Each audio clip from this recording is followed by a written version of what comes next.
যেতিয়াই অসম চৰকাৰৰ কোনোবা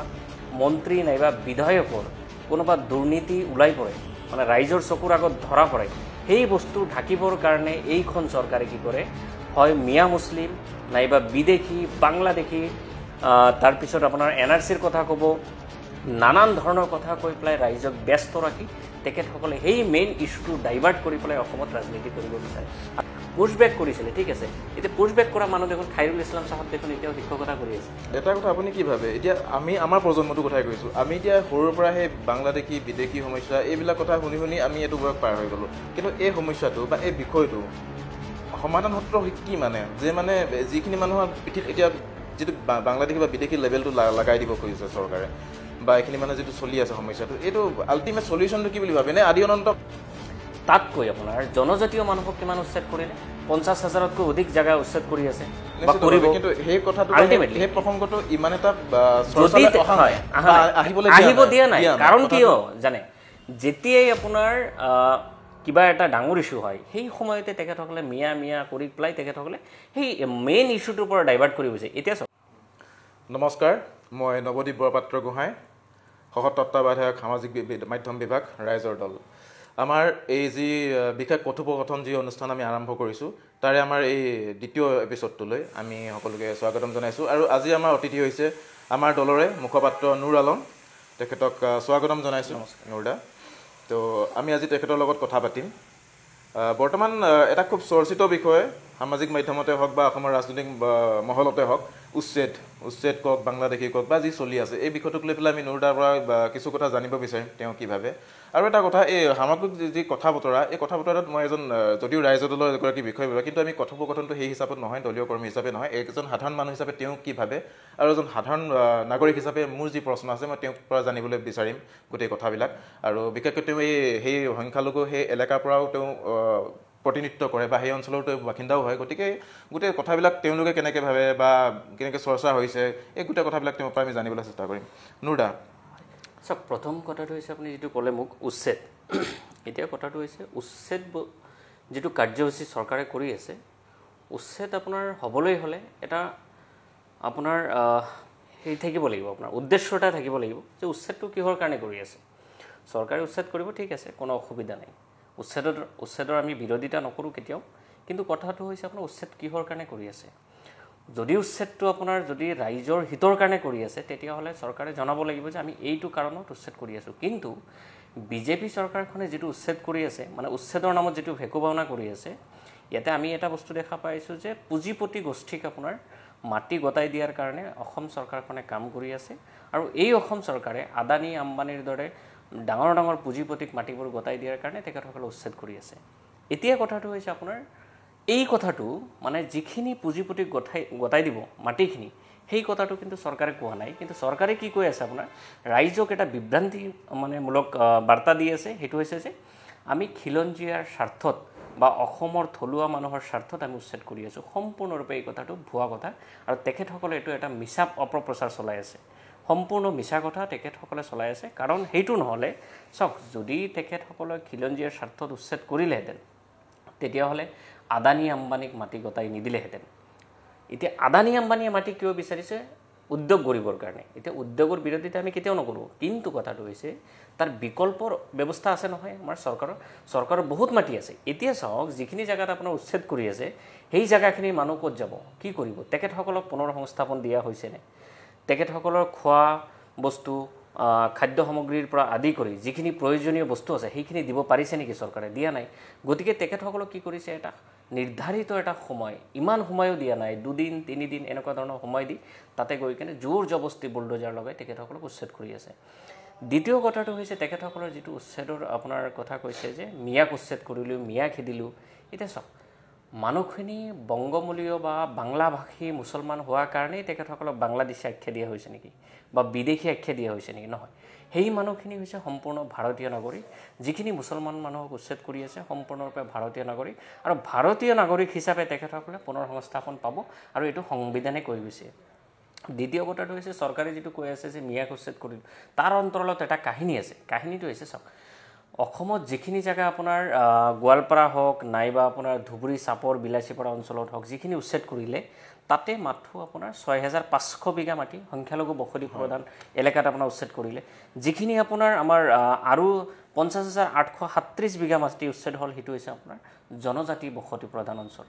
গতিকে অসমৰ ৰাইজে কিছুমান কথা চিন্তা কৰিব লাগিব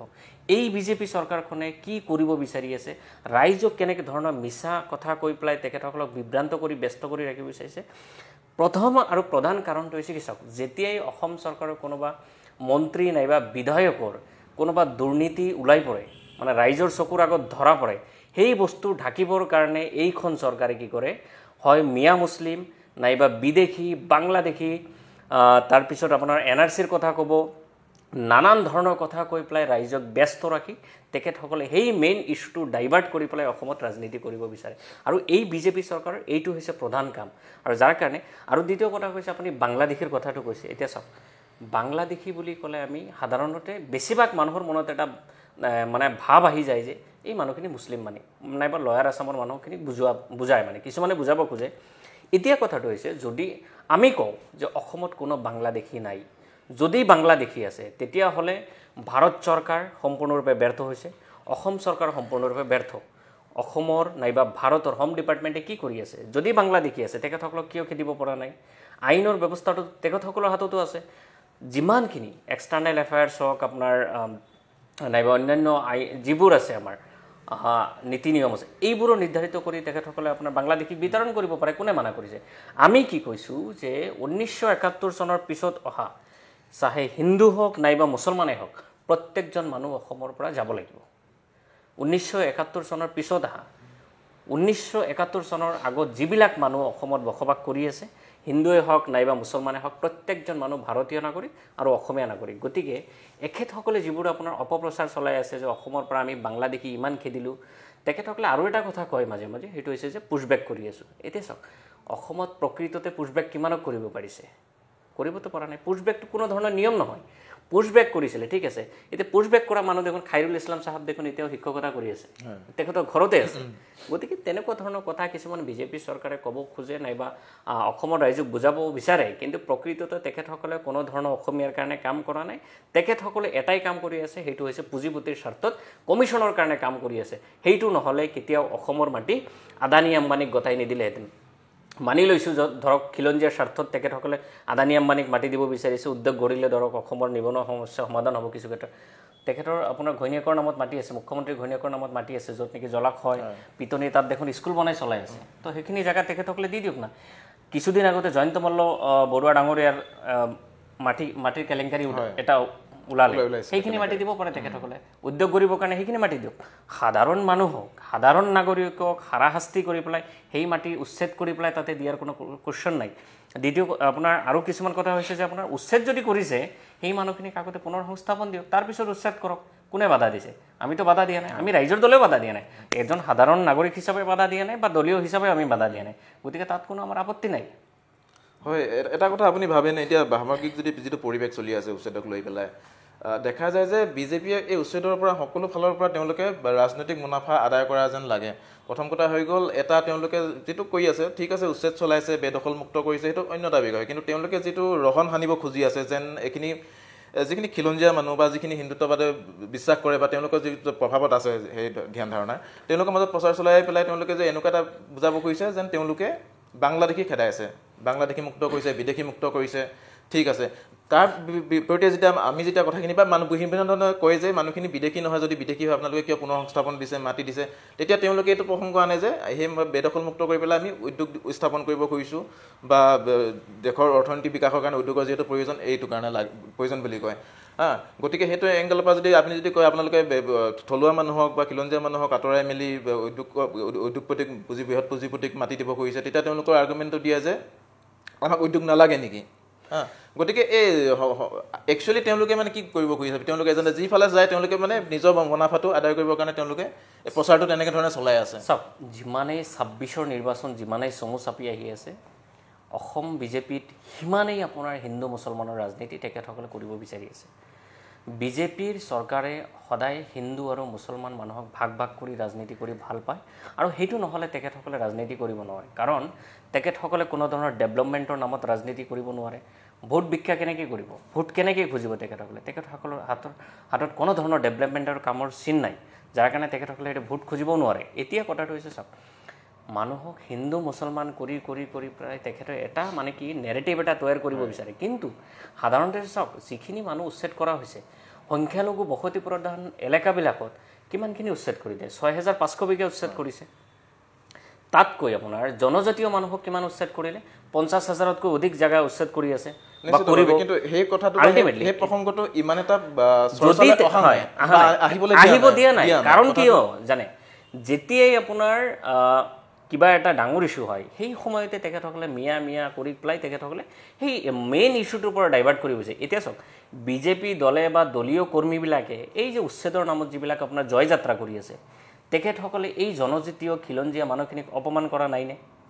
যদিও অপমান কৰা নাই, তেখেতসকলে তেতিয়াহ'লে কিয় এই জয়যাত্ৰা কৰিলে? 50,000 বিঘাতকৈ অধিক মাটি তেখেতসকলে উচ্ছেদ কৰিলে, আৰু সেই জেগাত তেখেতসকলে আপোনাৰ পুঁজিপতিক দি দিলে, গতাই দিব খুজিছে, আৰু সেই জেগাত আৰু আকৌ তেখেতসকলে কি কৰিছে? উচ্ছেদৰ নামত আকৌ জয়যাত্ৰা কৰি আছে। গতিকে তেখেতসকলে অসম আৰু অসমীয়াৰ স্বাৰ্থত কেতিয়াও কাম নকৰে। মাথো তেখেতসকলে খিলঞ্জীয়া মানুহবিলাকক আপোনাৰ মুছলমান এটা সম্প্ৰদায়ক তেখেতসকলে আপোনাৰ শত্ৰুৰ চকুৰে দেখাই পেলাই তেখেতে কি কৰিব বিচাৰে? এটা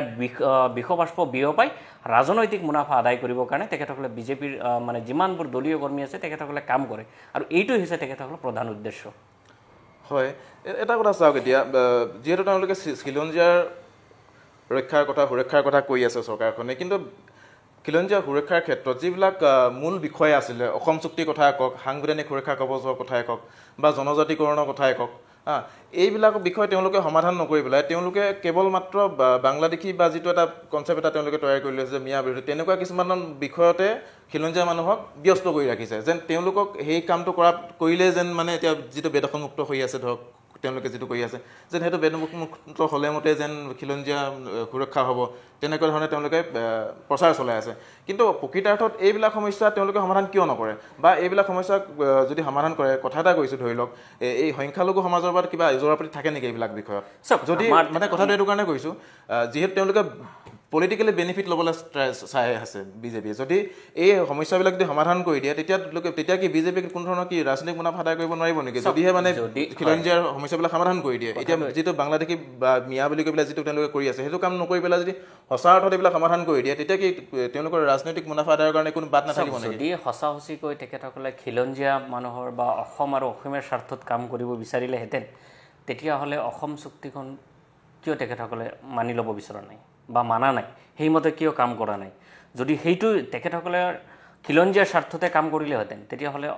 অসম চুক্তিৰ 6 নং দফা কিয় কাৰ্যকৰী কৰা নাই? যিসকল প্ৰকৃত ভাৰতীয় নাগৰিক আছে, সেইসকলৰ ৰক্ষা কৱচৰ ব্যৱস্থা কিয় কৰা নাই এতিয়ালৈকে?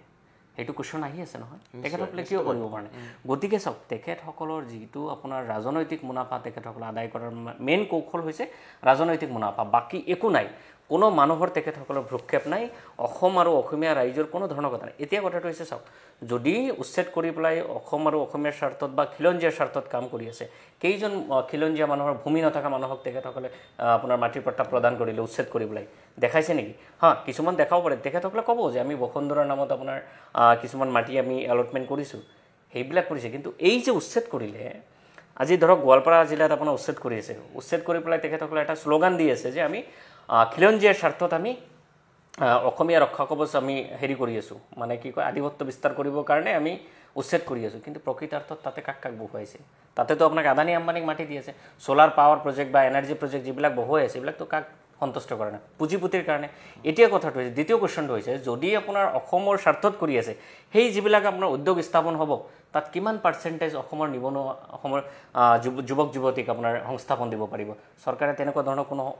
মানে আপোনাৰ ষ্টেপ লৈছে নেকি? আজিলৈকে তেনেকুৱা ধৰণৰ কোনো আমি শুনা নাই যে এইটো ধৰণৰ তেখেতসকলে ষ্টেপ লৈছে। গতিকে এইখন চৰকাৰৰ কথা আৰু কামৰ মাজত বহুত তফাত আছে, ৰাতি দিন পাৰ্থক্য আছে। তেখেতসকলে ক'ব এটা, কৰিব এটা। গতিকে আমি আৰু কিছুমান শুনি আছোঁ যে আপোনাৰ এটা অসমৰ আপোনাৰ মিডিয়া গোষ্ঠীৰ, ডাঙৰ এটা মিডিয়া গোষ্ঠী, এইটো আপোনাৰ বিজেপিৰ কোনোবা নেতাই আদানীৰ জৰিয়তে কিনিব বিচাৰি আছে অসমত। আমি সম্পূৰ্ণ তথ্যটো পোৱা নাই যদিও আমি এটা মানে ৰাইজৰ মুখত শুনি আছোঁ, হয়তো নিশ্চয়কৈ আমাৰ ৰাইজৰ পোহৰলৈ আহি যাব। গতিকে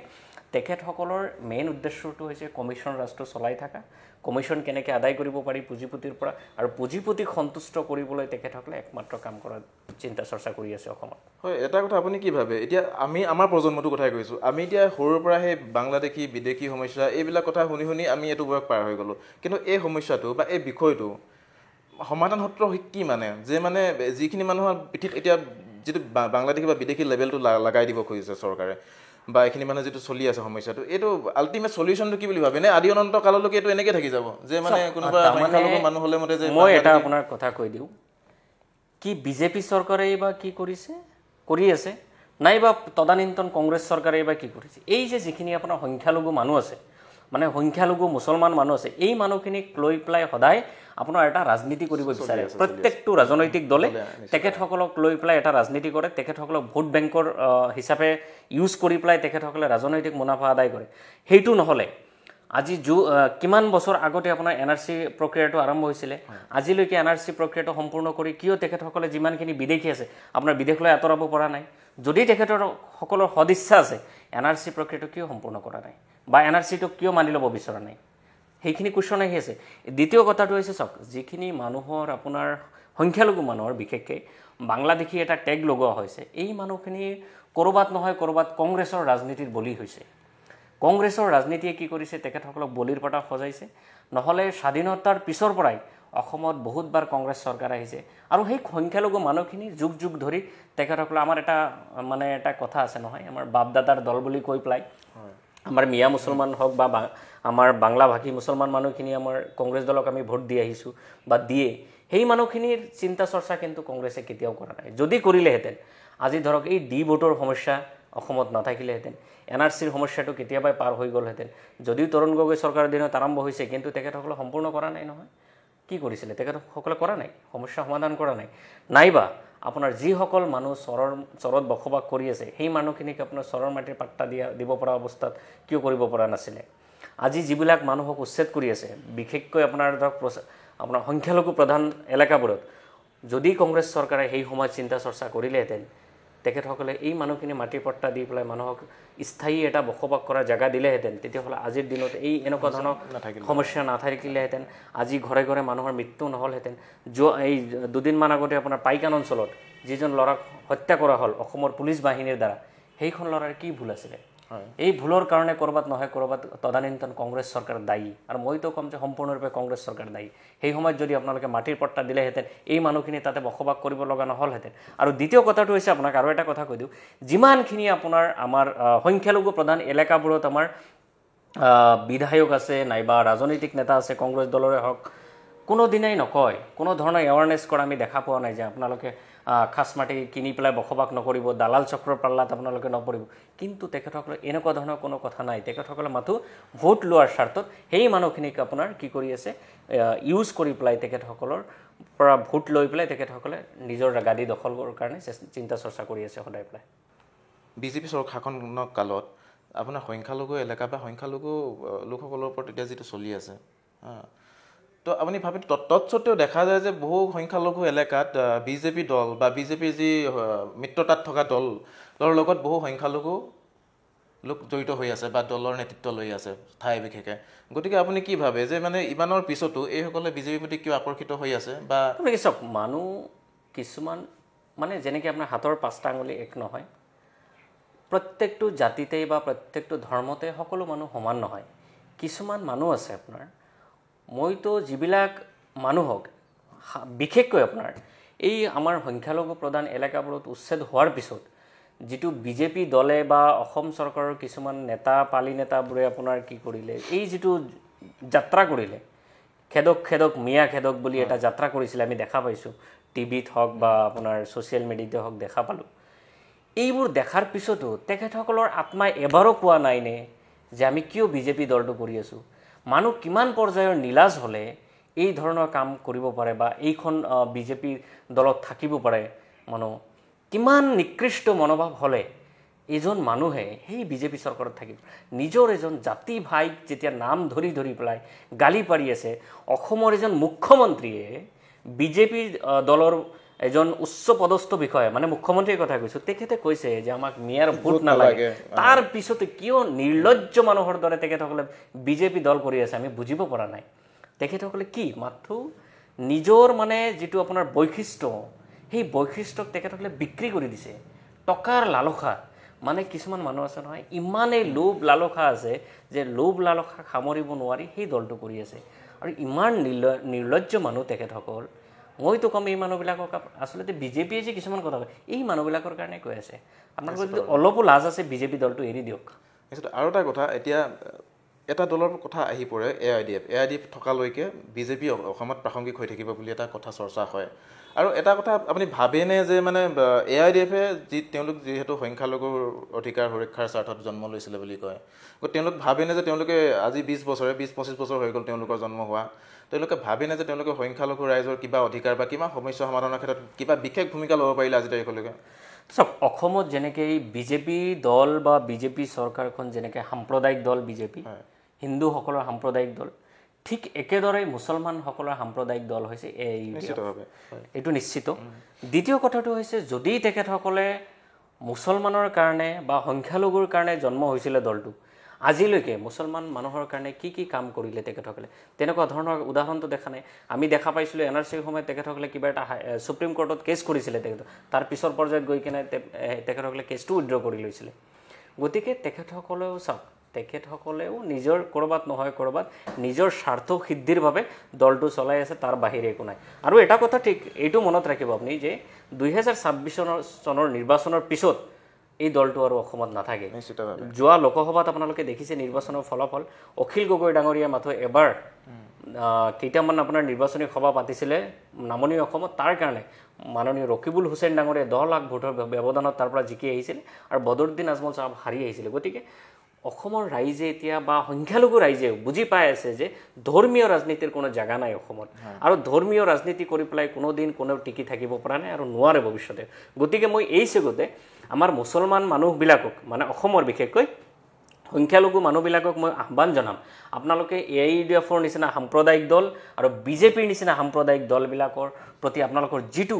আগ্ৰাসী মনোভাৱ আছে মানে যেটো আপোনাৰ আকৃষ্ট হৈ আছে সেই মনোভাৱটো এৰি দিয়ক প্ৰকৃততে অসম আৰু অসমীয়াৰ স্বাৰ্থত যদি আপোনালোকে থাকিব বিচাৰিছে অসম আৰু অসমীয়াৰ লগত থাকি আপোনালোকে যদি অসমৰ উন্নতি বিচাৰিছে নাইবা আপোনালোকৰ জাতিৰ যদি উন্নতি বিচাৰিছে তেতিয়া হলে আপোনালোকে বিকল্প চিন্তা চৰ্চা কৰিব লাগিব আৰু অসমত কেৱল আঞ্চলিক নাইবা আঞ্চলিকতাবাদী দলবিলাকৰ প্ৰতি আপোনালোকে অলপমান মনোভাৱ লৈ আহক সেই দলবিলাকে আপোনালোকৰ প্ৰকৃততে উপকাৰ কৰিব পাৰিব আৰু জাতিৰ স্বাৰ্থত তেখেতসকলে কাম কৰিব এইটো ধ্যান ধাৰণা লৈ আপোনালোকে চলক নহলে আগন্তুক দিনবোৰত আপোনালোকে আমি যিবোৰ সমস্যা দেখা পাই আছো এই সমস্যাবোৰৰ পৰা পৰিত্ৰাণ পাবলৈ কিন্তু আমাৰ ঠাই নাই